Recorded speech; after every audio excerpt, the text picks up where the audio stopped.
Hey there everybody, it's Lance with Love to Hate, back again with another video in our mini series of videos of the games that I played while at BGG Con in Dallas 2021. And in this video, I'm going to show you Renature. This comes from Michael Kessling and Wolfgang Kramer.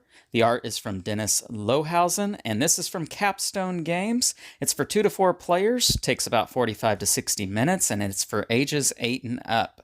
Renature is a tile placement area control game with dominoes and a nature theme, of course. Players are given dominoes and are allowed to see only 5 dominoes at a time. Playing one of those dominoes to the board in either one of the start spaces or adjacent to a matching domino, or you can play a joker domino, which is sort of like a wild domino, and the wild animal is determined by a track that's there on the side of the board that you can see there on the left side of the board from what I'm showing you right now. There are 10 different animals, and the joker animal, the wild animal, can switch throughout the course of the game. I'll come back to how that happens here in a minute. What players are trying to do is they're trying to place their dominoes next to the brown regions on the board, and you want to surround those brown regions as that's going to score them. When you place a domino next to a brown region that has an open spot next to your domino, you get to place one of your plant tiles in that spot.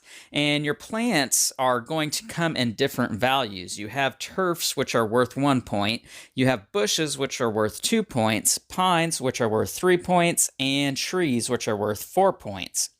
And so you receive points when you place one of your plants in a brown region. For any other plant pieces that are equal to or lower in value than the one that you're placing.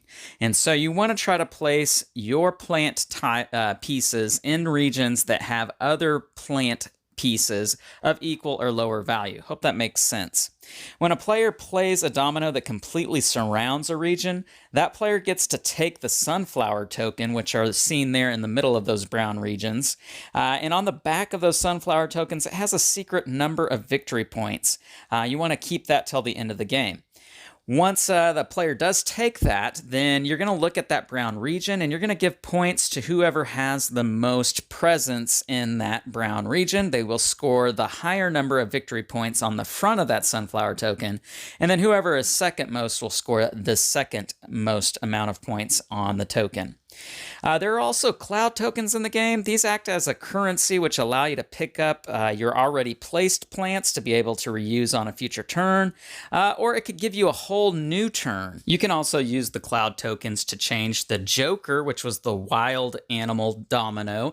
And so if you have no dominoes that really work well for you, you can use those cloud tokens to change the joker to ones that you do have so that you are able to use those dominoes which really weren't that valuable for you to begin with. And there are also neutral colored plants each player has to use, which won't give you any presence in brown regions, but it will give you points when you place those plants in brown regions. So what do I think about this game? Well, the bright spots are that it is fairly straightforward area control game that would likely be a good way to bring the area control mechanic into your gaming options with non-gamers. This is not too complicated. The rules are pretty straightforward, and it's a solid area control game. The layout of the board does make for great strategic choices of choosing to go for lots of smaller regions, which are found there towards the left side of the board, or to bypass those and go for the fewer, bigger regions which score more points that you can see there towards the right side of the board. Or you may want to try to mix it up and do a little bit of both. Paying cloud tokens, that was another bright spot that I felt like this game had. You get points if you hold on to those cloud tokens, or you have the crunchy decision of whether or not you want to spend them to take extra turns or get your plants back, which may give you more points. I thought that was a clever little mechanic that allowed for more dynamic choices throughout the course of the game. The negatives. The setup for this game is not extremely clear in the rulebook. We did have to read through it several times. It changes depending on player counts, and your player boards are not so clear as far as where those pieces go or how many you're supposed to have. The game can be a little long, especially with 4 players, and it can tend to have some analysis paralysis in this one. You are at the mercy of what you draw with the dominoes, as is the case with the game dominoes. Any game that have dominoes in them, you're going to be at the mercy of what you draw. Also, back to the board real quick. The board is static. There is no way to change the board. And so if you get bored pretty quickly with boards that just are static and it's going to be the same layout every time, that's going to be an issue for you with this game. I would have liked to see an alternative layout of boards, or a way to switch up the boards, maybe tiles that you could put on the board to change them up. I don't know, something along those lines. And lastly, I'm not sure that this is one that I would want to play much at 2 players. It's a game that really seems to be one that works well at the 3-player count. 4 is not bad, as I mentioned, though. There is some AP and games can run long. At 2 players, this is just going to kind of go back and forth. Players just capturing what regions of land they want to, just trying not to be the person who leaves one open spot to capture a region. That's a pretty straightforward idea when it comes to area control, and it doesn't make too much for exciting games at 2 players. However, when you're playing 3 and 4, that is something that's a little more exciting. Overall, I enjoyed this game very much. It's an area control that games are going to be flowing and developing the board as you go along. I think that works well in this one. It is a bit of a slower moving development with, with 4 players. However, I think the 3-player is a sweet spot with this one. This game doesn't overstay its welcome, although it gets kind of close to that in some games.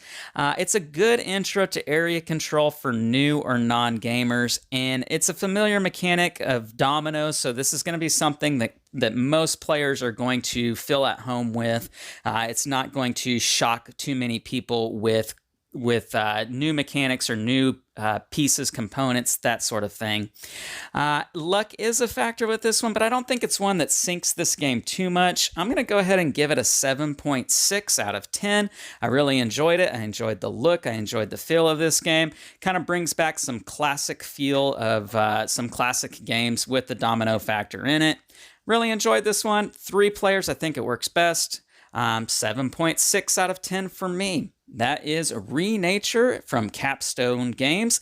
Go ahead and leave your thoughts and comments down below. Let me know what you think of this game if you've tried it out. And if not, go out there and try it out for yourselves. All right, I'm Lance, and this is Love to Hate, where we try to bridge the gap between gamers and non-gamers. We'll catch you next time.